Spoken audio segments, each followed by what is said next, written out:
Hello दोस्तों, राधे राधे। तो कैसे हो आप लोग? आई होप कि आप लोग अच्छे होंगे और अपना प्रिपरेशन अच्छे से कर रहे होंगे। तो स्वागत है आप लोगों को एक और नई वीडियो में, जिसमें कि हम लोग जीके जीएस के कुछ प्रश्न करेंगे और उससे संबंधित सारी चीज़ों को देखेंगे जो एग्जाम में पूछे जाते हैं।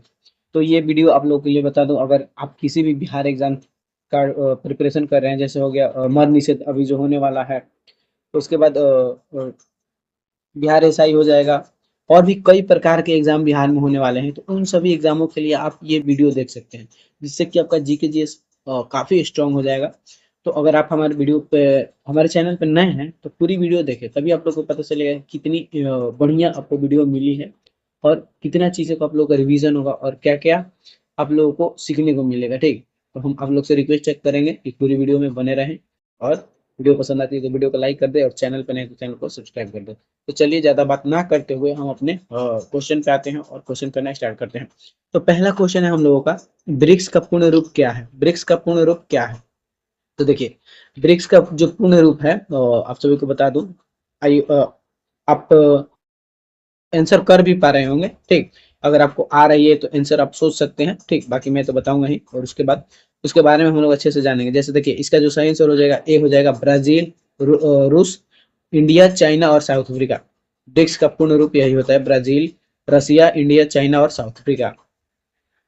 आइए, अब ब्रिक्स से संबंधित सारी चीजें हम लोग देखते हैं, ठीक ना, जो कि कुछ भी एग्जाम में पूछा जा सकता है, वही सारी चीजें को हम लोग देखेंगे। जैसे देखिए, स्थापना इसका, इसकी पहली औपचारिक बैठक 2006 में न्यूयॉर्क में विदेश मंत्रियों के स्तर पर हुई थी, और पहला शिखर सम्मेलन 16 जून 2009 को रूस के येकेतेरिनबर्ग में आयोजित किया गया था।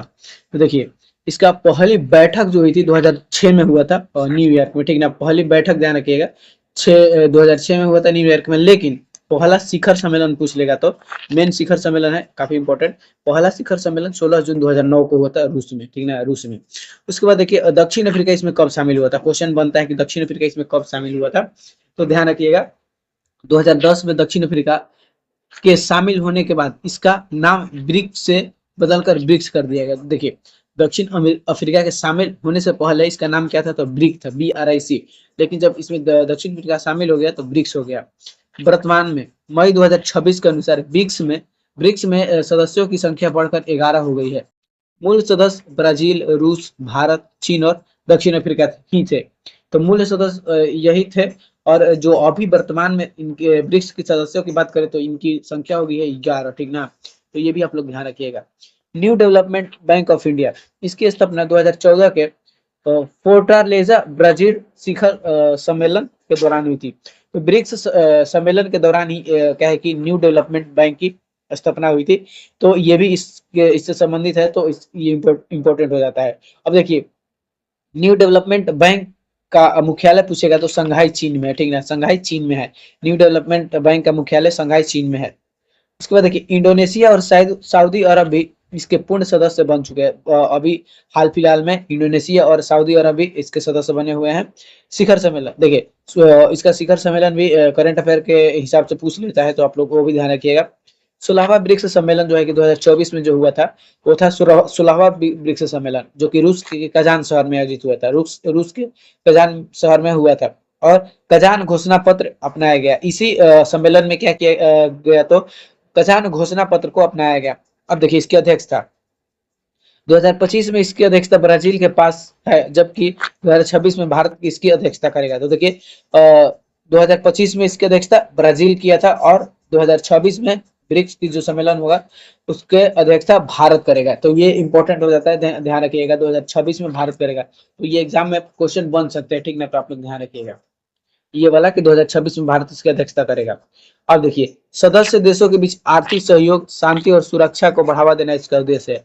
क्या है? तो जो भी इसके सदस्य देश है उनकी आर्थिक सहयोग, शांति और सुरक्षा को बढ़ावा देना इसका उद्देश्य है। अब चलिए नेक्स्ट क्वेश्चन पे हम लोग आ गए। तो नेक्स्ट क्वेश्चन है कि महात्मा गांधी किस गोलमेज सम्मेलन में शामिल नहीं हुए थे? महात्मा गांधी किस गोलमेज सम्मेलन में भाग नहीं लिए थे? आप लोग तो पता होगा। ऑप्शन ए है प्रथम और तृतीय, ऑप्शन बी है केवल द्वितीय, ऑप्शन सी है केवल प्रथम, ऑप्शन डी है तीनों सम्मेलनों में। तो देखिए, वो द्वितीय सम्मेलन में तो पहला नंबर की भाग वो नहीं लिए थे। द्वितीय सम्मेलन में भाग, ओ सॉरी, नहीं बोल रहे हैं, द्वितीय सम्मेलन में क्या है कि वो भाग लिए थे, ठीक है, द्वितीय सम्मेलन में भाग लिए थे और मात्र एक ही सम्मेलन में ये 3 गोलमेज सम्मेलन सम्मेलन हुआ था, जिसमें से वे द्वितीय गोलमेज सम्मेलन में भाग लिए थे, बाकी प्रथम और तृतीय में भाग नहीं लिए थे। तो इसका सही आंसर हो जाएगा ए। तो आइए गोलमेज सम्मेलन से संबंधित सारी चीजों को हम लोग देखते हैं, ठीक ना, क्योंकि इससे काफी प्रश्न बनता है। तो देखिए प्रथम गोलमेज सम्मेलन नवंबर 1930 से लेकर जनवरी 1931 तक इसका आयोजन हुआ था, ठीक ना। प्रथम गोलमेज सम्मेलन का नवंबर 1930 से लेकर जनवरी 1931 तक। कांग्रेस ने इसका बहिष्कार किया क्योंकि उस समय भारत में सविनय अवज्ञा आंदोलन चल रहा था और गांधी जी इसमें शामिल नहीं हुए। तो देखिए जो प्रथम गोलमेज सम्मेलन हुआ था तो इसका बहिष्कार किया था कांग्रेस ने, ठीक ना, क्योंकि सविनय अवज्ञा आंदोलन उस टाइम चल रहा था। उसके बाद देखिए द्वितीय गोलमेज सम्मेलन, जो कि इसका आयोजन सितंबर से लेकर दिसंबर 1931 तक होता है, सितंबर से लेकर दिसंबर 1931 तक होता है और इसे गांधी इरविन समझौते गांधी इरविन समझौता मार्च 1931 के बाद गांधी जी कांग्रेस के एकमात्र प्रतिनिधि के रूप में लंदन पहुंचे और वह एस राजपूताना जहाज से गए थे।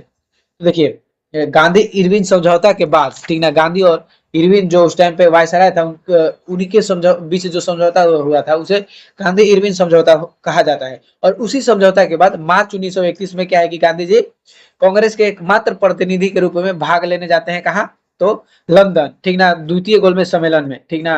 और यह भी पूछ लेता है कि वो किस जहाज से गए थे, तो एस राजपूताना जहाज से, एस राजपूताना जहाज से वो लंदन गए थे द्वितीय गोलमेज सम्मेलन में भाग लेने के लिए, ठीक। तो ये भी आप लोग ध्यान रखिएगा। अब देखिए तृतीय गोलमेज सम्मेलन, तृतीय गोलमेज सम्मेलन इसका आयोजन नवंबर से लेकर दिसंबर 1932 तक हुआ था, नवंबर से लेकर दिसंबर 1932 तक हुआ था और कांग्रेस और गांधी जी ने इसमें भाग नहीं लिया, ठीक ना। तो तृतीय गोलमेज सम्मेलन और प्रथम गोलमेज सम्मेलन ध्यान रखिएगा, इसमें भाग नहीं लिया था। तो ज्यादातर क्वेश्चन यही बनता है कि किसमें भाग गांधी जी लिए थे या फिर नहीं लिए थे, ठीक ना। तो ये चीज आप लोग ध्यान रखिएगा। अब देखिए यहाँ पे हाँ वही चीज है, जैसे देखिए तीनों सम्मेलनों में भाग लेने वाले जो थे B.R. अम्बेडकर और तेज बहादुर सप्रू थे, ठीक ना। ये तीनों सम्मेलनों में भाग लिए थे, डॉक्टर B.R. अम्बेडकर और तेज बहादुर सप्रू। काफी इंपॉर्टेंट सवाल।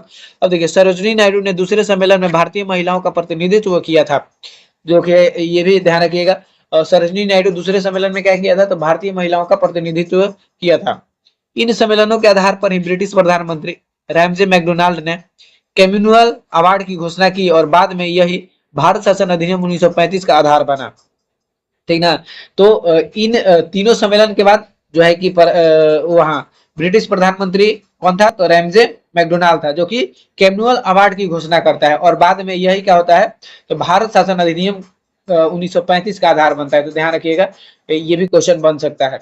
अब देखिए गांधी इरविन समझौता, इसे दिल्ली पैक्ट भी कहा जाता है। देखिए गांधी इरविन समझौता को क्या कहा जाता है, तो दिल्ली पैक्ट भी कहा जाता है, जिसके कारण गांधी जी दूसरे सम्मेलन में जाने के लिए राजी हुए थे। तो गांधी जी इस सम्मेलन में भाग नहीं लेना चाहते थे, तो गांधी इरविन समझौता हुआ, उसमें क्या हुआ कि उनको सम्मेलन में भाग लेने के लिए बोला गया और समझाया गया, तो तभी वो भाग लिए थे, ठीक ना।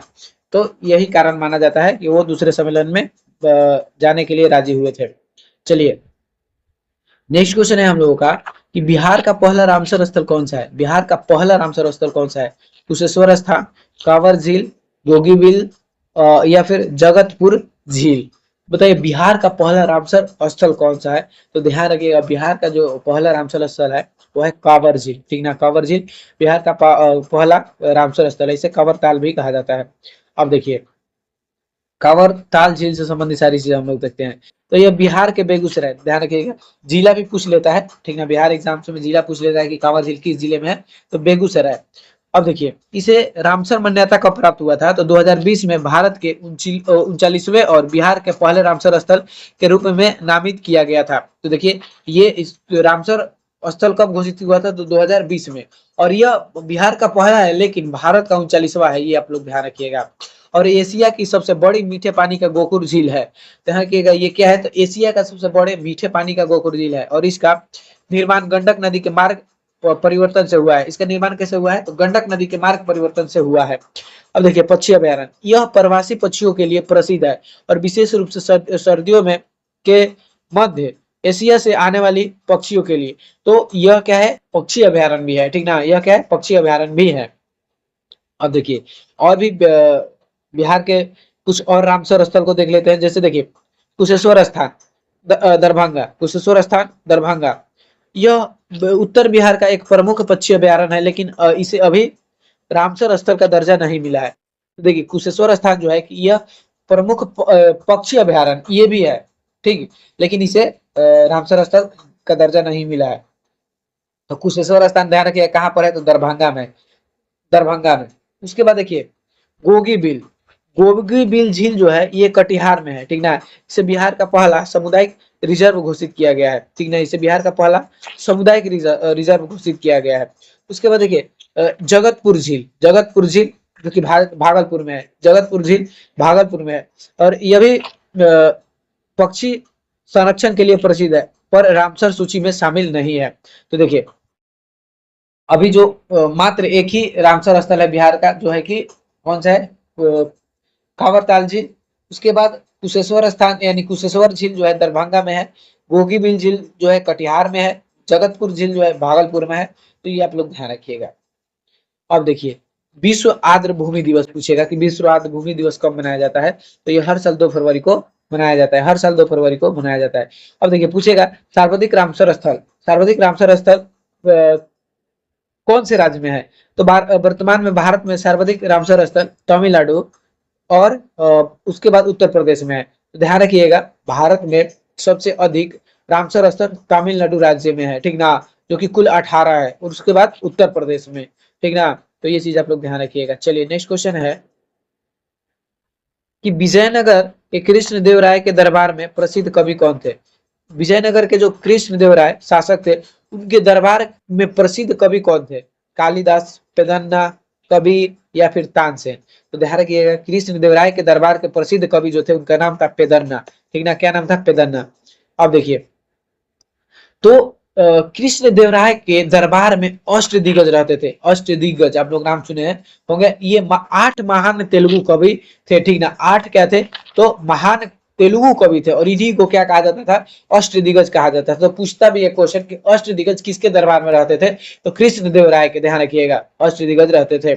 और देखिए ये कवि साहित्य सभा के 8 स्तंभ माने जाते हैं। उसमें देखिए महत्वपूर्ण जो कवि हैं जैसे अलसानी पेदन्ना, अलसानी पेदन्ना, उन्हें आंध्र कविता का पितामह, ठीक ना, उन्हें कविता का पितामह की उपाधि मिली थी, यानी कि तेलुगु कविता के ये इनको पितामह कहा जाता है, ठीक ना, तेलुगु कविता के पितामह कहा जाता है।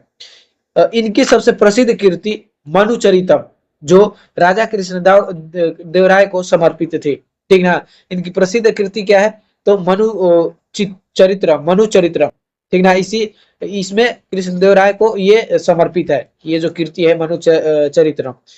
वे अष्टदिग्गजों में से सबसे प्रमुख और राजा के करीबी विश्वास पात्र थे, ठीक ना। तो इसलिए ये क्वेश्चन बनता है।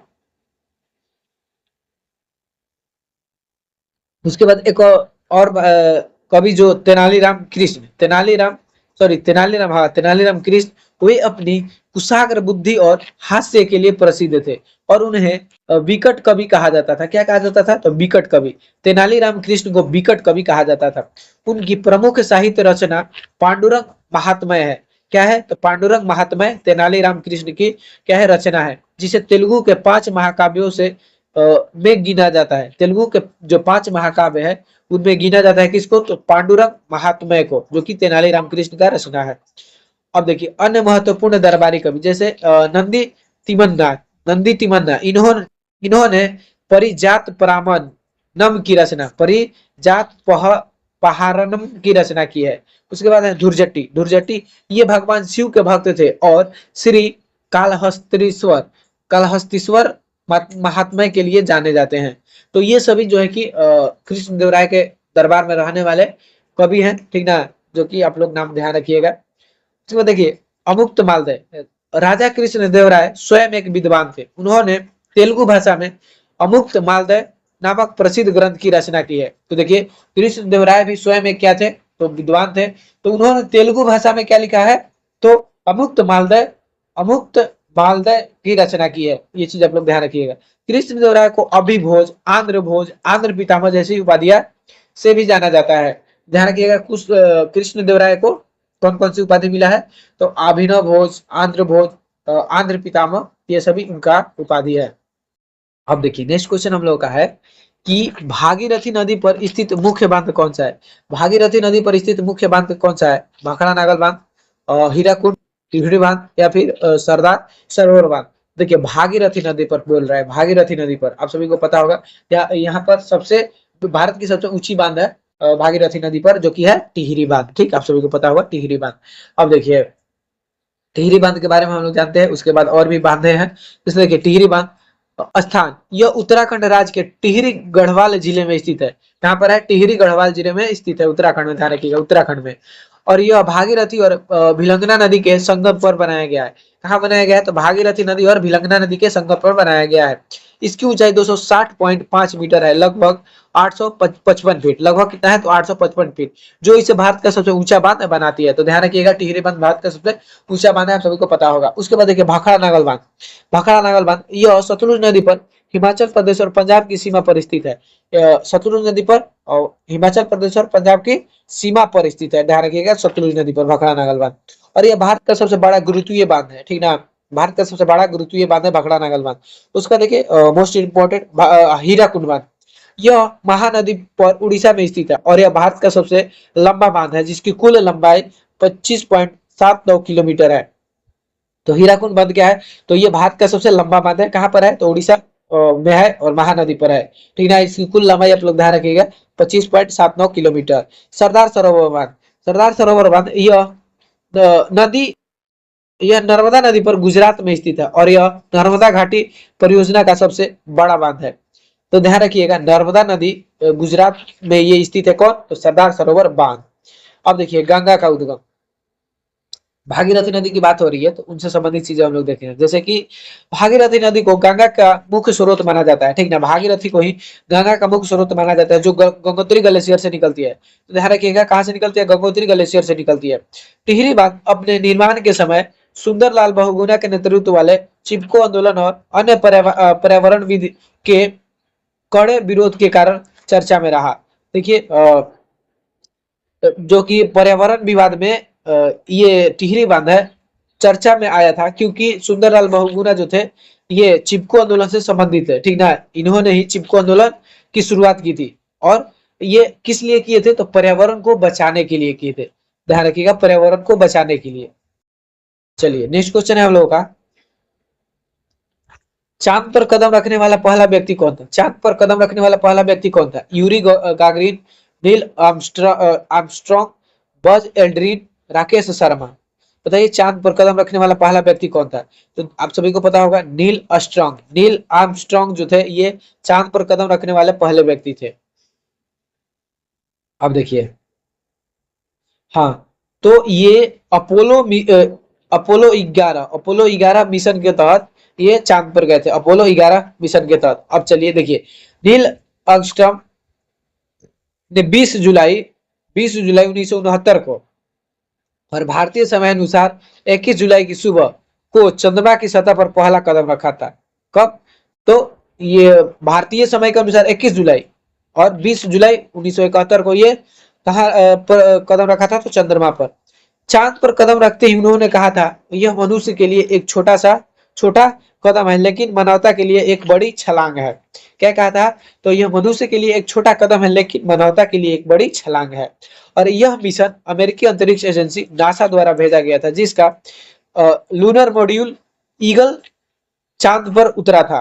हाँ, जो लूनर मॉड्यूल था जिसका नाम था ईगल, जो इसको लूनर जो मॉड्यूल था जो चांद पर उतरा था उसको क्या, उसका नाम क्या था, तो ईगल था। ये भी आप लोग ध्यान रखिएगा, ठीक ना। और ये मिशन नासा द्वारा भेजा गया था, ठीक ना। अपोलो 11 मिशन जो था ये नासा द्वारा भेजा गया था, जिसके माध्यम से कौन गए थे, तो नील आर्मस्ट्रांग गए थे 20 जुलाई 1969 को। ध्यान रखिएगा आप लोग। अब देखिए बज एल्ड्रिन चांद पर कदम रखने वाले दूसरे व्यक्ति। बज एल्ड्रिन जो थे ये चांद पर कदम रखने वाले दूसरे व्यक्ति थे और वे आर्मस्ट्रांग के लगभग 19 मिनट बाद चांद की सतह पर उतरे थे। जब आर्मस्ट्रांग उतरे थे उसके 19 मिनट बाद ये उतरे थे बज एल्ड्रिन। राकेश शर्मा, अब देखिए राकेश शर्मा जो है ये अंतरिक्ष में जाने वाले पहले भारतीय हैं जिन्होंने 1984 में सोवियत संघ के मिशन के तहत यात्रा की थी। तो ये सोवियत संघ के मिशन के तहत गए थे, ठीक ना। भारत के मिशन के तहत नहीं, सोवियत संघ के मिशन के तहत ये क्या गए थे, अंतरिक्ष में गए थे। और ये लेकिन भारत के थे, तो इसलिए इनको कहा जाता है कि अंतरिक्ष में जाने वाले पहले भारतीय जो है कि राकेश शर्मा है। लाइका, ये अंतरिक्ष में जाने वाला पहला जीवित प्राणी एक कुतिया थी जिसका नाम लाइका था, ठीक ना। तो अंतरिक्ष में जाने वाली पहली जीवित प्राणी, ध्यान रखिएगा कौन, तो लाइका, जो कि एक कुतिया थी। अब देखिए वेलेंटीना टेरेस्कोवा ये विश्व की पहली महिला, जो कि 16 जून 1963 को वोस्तोक 6 नामक अंतरिक्ष यान से उड़ान भरी थी। तो ये विश्व की पहली महिला थी जो अंतरिक्ष में गई थी, जिसका नाम क्या है, तो वेलेंटीना टेरेस्कोवा। और ये सोवियत संघ के मिशन के तहत गई थी, ध्यान रखिएगा। और सोवियत संघ को अब रूस बोला जाता है, आप सबको मालूम होगा। सोवियत संघ ही क्या है, रूस है। उसके बाद देखिए कल्पना चावला, ये भारत की पहली महिला थी जो अंतरिक्ष में गई थी,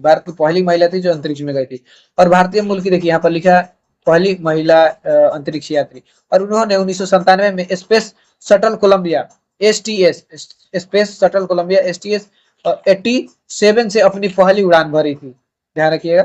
ये अपनी पहली उड़ान स्पेस शटल कोलंबिया STS 87 से ये पहली उड़ान भरी थी। तो वो अंतरिक्ष में जाने वाले व्यक्ति से संबंधित सारी चीजें था। आई आप लोगों को सारी चीजें मालूम पड़ गया होगा, और आप लोग ध्यान में रखिएगा क्योंकि वो पूछ सकता है। अब हम लोग का नेक्स्ट क्वेश्चन है। तो अब अगर आप लोगों को वीडियो पसंद आ रही है और अभी तक आप वीडियो को लाइक नहीं किए तो वीडियो को जरूर लाइक कर दीजिएगा, ठीक। मैं ज्यादा बोल नहीं रहा हूँ, सिर्फ पढ़ने पे ध्यान दे रहा हूँ, ठीक ना। तो आप लोग का भी फर्ज बनता है कि आप लोग बिना बोले लाइक कर दीजिए। चलिए नेक्स्ट क्वेश्चन है हम लोग का कि बक्सर का युद्ध किस वर्ष हुआ था। 1757, 1764, 1726, 1700 बोल रहे हैं, 1526 या फिर 1857। बताइए बक्सर का युद्ध काफी महत्वपूर्ण युद्ध था, आप लोग बता सकते हैं इसका आंसर। तो देखिए ये 1764 में हुआ था, ठीक ना। बक्सर का युद्ध 1764 में हुआ था। और इसी के बाद अंग्रेजों को अधिकार मिल गया था भारत से टैक्स लेने का, ठीक ना, इसी युद्ध के बाद। तो आइए इसके बारे में हम लोग जानते हैं। बक्सर युद्ध 22 अक्टूबर 1764 को लड़ा गया था, 22 अक्टूबर 1764, ध्यान रखिएगा ये डेट। और यह युद्ध एक तरफ हेक्टर मुनरो ब्रिटिश से मतलब कि अंग्रेज की तरफ से हेक्टर मुनरो नेतृत्व कर रहे थे, और ब्रिटिश ईस्ट इंडिया कंपनी, और दूसरी तरफ से 3 शक्तियों के गठबंधन के बीच लड़ा गया था, ठीक है। देखिए भारतीय गठबंधन में कौन कौन शामिल था। तो ब्रिटिश ईस्ट इंडिया कंपनी की तरफ से हेक्टर मुनरो नेतृत्व कर रहे थे, और भारत की तरफ से 3 शक्ति गठबंधन, जो कि मीर कासिम का सेना, और सुजाउद्दौला का, और शाह आलम द्वितीय, ये 3 लोगों की संयुक्त सेना नेतृत्व कर रहा था भारत की तरफ से। और ये जो कि बंगाल का नवाब थे मीर कासिम, और सुजाउद्दौला ये अवध का नवाब था, और शाह आलम द्वितीय ये मुगल सम्राट था। तो ये चीज आप लोग ध्यान रखिएगा, भारत की तरफ से ये 3 लोग नेतृत्व कर रहा था, मीर कासिम, सुजाउद्दौला, शाह आलम द्वितीय। इसका परिणाम क्या होता है, तो अंग्रेजों की निर्णायक जीत हुई और भारतीय गठबंधन की हार। और इसके बाद इलाहाबाद की संधि होती है 1765 में। इस युद्ध के बाद क्या होता है, तो इलाहाबाद की संधि होती है 1765 में। और युद्ध के बाद क्लाइव और मुगल सम्राट शाह आलम द्वितीय के बीच यह संधि हुई थी। किसके बीच हुई थी, तो क्लाइव और मुगल सम्राट शाह आलम द्वितीय के बीच हुई थी इलाहाबाद की संधि। अब इस संधि में क्या होता है, तो इस संधि के तहत अंग्रेजों को बंगाल, बिहार और उड़ीसा के दीवानी अधिकार यानी कि राजस्व वसूलने का अधिकार मिल गया, ठीक ना। तो इस संधि के बाद अंग्रेजों को बंगाल, बिहार और उड़ीसा में राजस्व वसूलने का अधिकार मिल जाता है। द्वंद्व शासन, बक्सर युद्ध के बाद ही रॉबर्ट क्लाइव ने बंगाल में द्वंद्व शासन की शुरुआत कर दिया था, ध्यान रखिएगा। पूछता भी है द्वंद्व शासन की शुरुआत किसने की थी, तो रॉबर्ट क्लाइव ने की थी, और कहां से की थी, तो बंगाल से, ठीक ना, बंगाल से की थी। चलिए नेक्स्ट क्वेश्चन है हम लोग का, पटना के गोलघर का निर्माण किस उद्देश्य से किया गया था। पटना के गोलघर का निर्माण किस उद्देश्य से किया गया था, पर्यटन के लिए, अनाज भंडारण के लिए, सैन्य छावनी के लिए, या फिर पूजा के लिए। तो बताइए पटना के गोलघर का निर्माण किस उद्देश्य से किया गया था। तो आप सभी को पता ही होगा ये अनाज भंडारण के लिए किया गया था, ठीक ना। अनाज भंडारण के लिए किया गया था। अब देखिए निर्माण का मुख्य कारण 1770 का अकाल, 1770 का अकाल, बंगाल और बिहार में 1770 के दौरान आए भीषण अकाल के कारण लाखों लोग मारे गए थे। उद्देश्य भविष्य में ऐसी स्थिति से निपटने और ब्रिटिश फौज के लिए भारी मात्रा में अनाज को सुरक्षित रखने के लिए इस विशाल कठोर कोठार का निर्माण किया गया था। तो देखिए जो 1770 में अकाल पड़ा था उसके बाद काफी लोगों की मृत्यु हुई थी, तो ऐसी स्थिति ना हो, यानी कि अकाल पड़ने के बाद भी क्या है कि खाने के लिए अनाज की कमी ना हो सके, इसलिए इसका निर्माण किया गया था। और इसके निर्माता कौन था, तो इसका निर्माण ब्रिटिश इंजीनियर कैप्टन जॉन गास्टिन ने किया था। कौन किया था, तो कैप्टन जॉन गास्टिन ने किया था, कैप्टन जॉन गास्टिन। और इसका निर्माण 20 जुलाई 1986, ध्यान रखिएगा क्वेश्चन भी पूछता है कि कब इसका निर्माण हुआ था, तो 20 जुलाई 1786, 20 जुलाई 1786 को पूरा हुआ था। और उस समय भारत के गवर्नर जनरल कर्नवालिस था, ठीक ना। भारत के गवर्नर जनरल कौन था जब ये गोलघर का निर्माण हो रहा था, तो ध्यान रखिएगा कर्नवालिस था।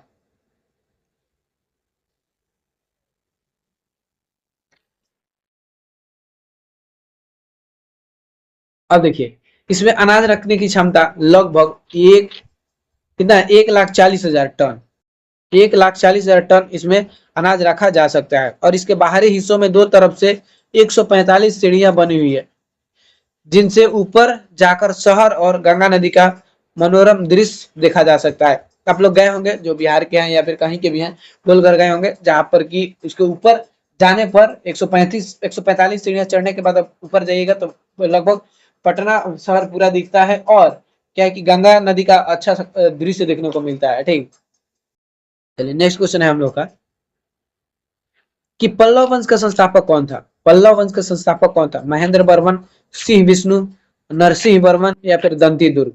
तो ध्यान रखिएगा पल्लव वंश के संस्थापक कौन था, तो सिंह विष्णु था, ठीक ना। पल्लव वंश के संस्थापक सिंह विष्णु था। देखिए सिंह विष्णु के हम लोग शासनकाल देखेंगे, ठीक ना। सिंह विष्णु ये पल्लव वंश के संस्थापक, शासनकाल इसका था 575 से लेकर 600 ईस्वी, 575 से लेकर 600 ईस्वी।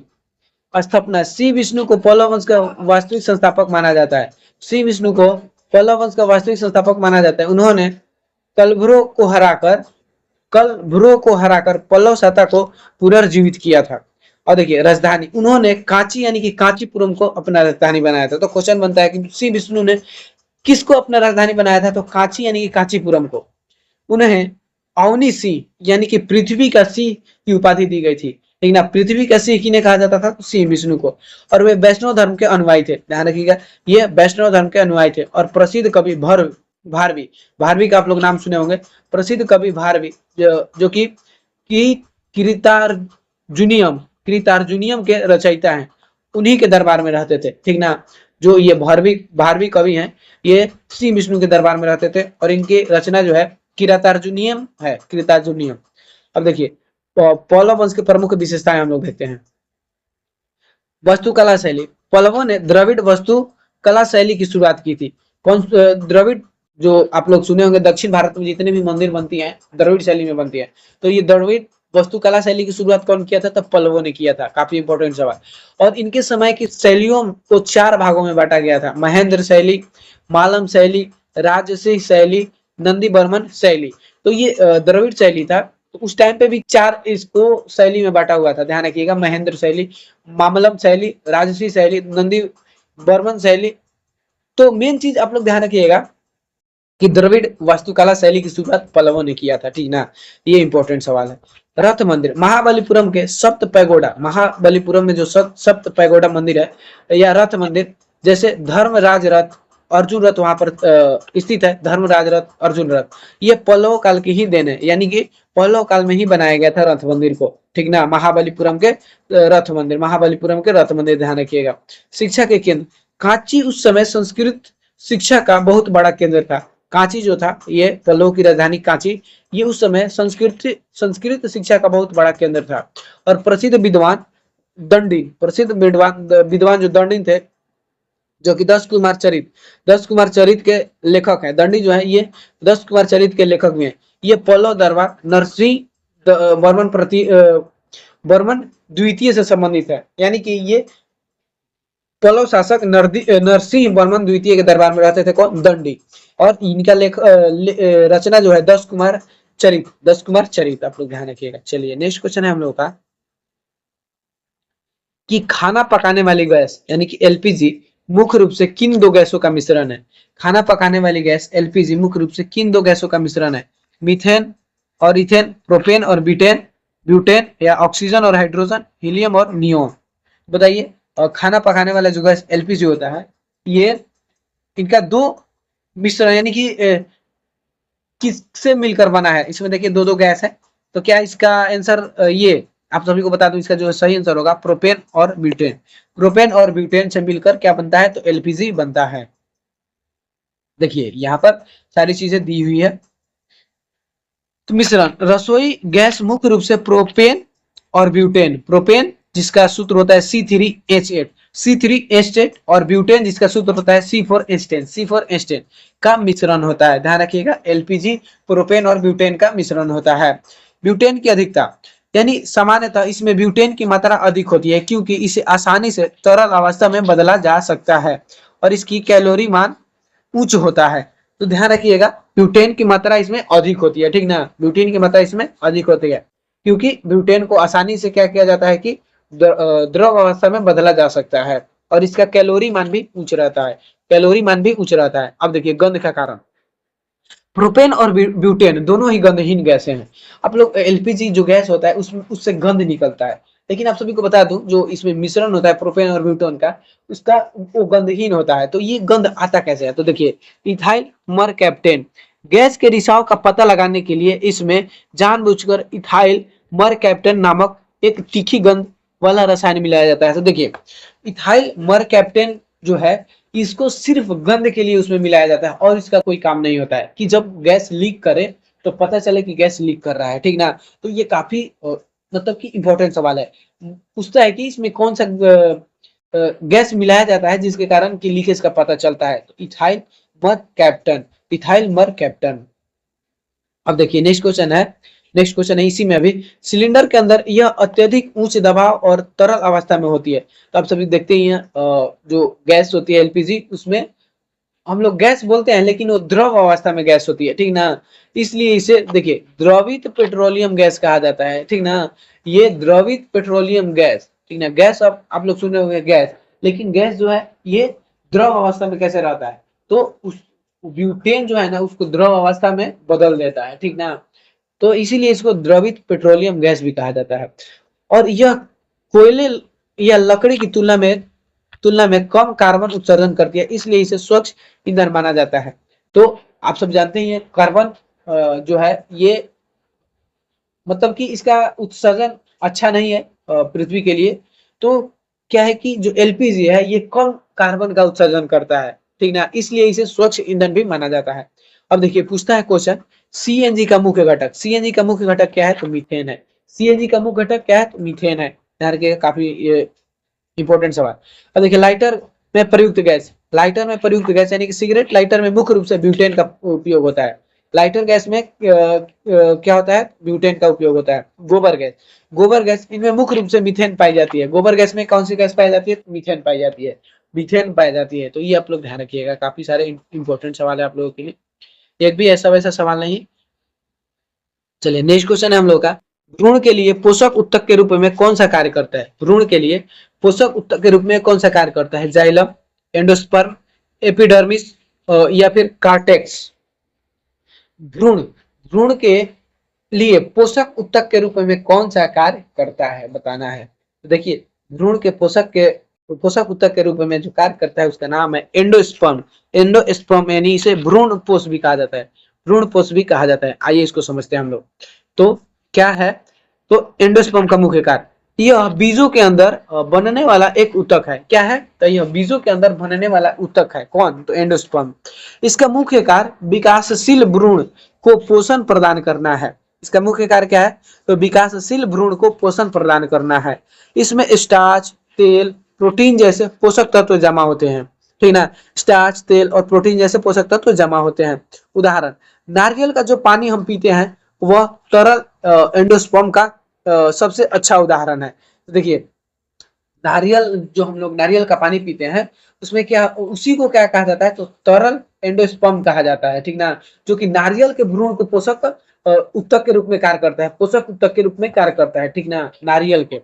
अब देखिए अन्य विकल्प इसमें जो है, और जैसे जाइलम, ठीक ना, जैसे विकल्प में जाइलम था, यह क्या करता है तो यह पौधों का एक समूहनी ऊतक है। पौधों का क्या है तो समूहनी ऊतक है, जिसका मुख्य कार्य जड़ से पत्तियों तक पानी और खनिजों का परिवहन करना। क्या करता है तो जाइलम पेड़ के जड़ से पत्तियों तक पानी और खनिजों का परिवहन करता है जाइलम। काफी इंपॉर्टेंट सवाल है, इसको ध्यान रखिएगा। एपिडर्मिस, एपिडर्मिस क्या है तो यह पौधों की सबसे बाहरी सुरक्षात्मक परत यानी कि त्वचा होती है जो अंगों की रक्षा करती है, ठीक ना। एपिडर्मिस क्या होती है तो पौधों की सबसे बाहरी सुरक्षात्मक परत होती है।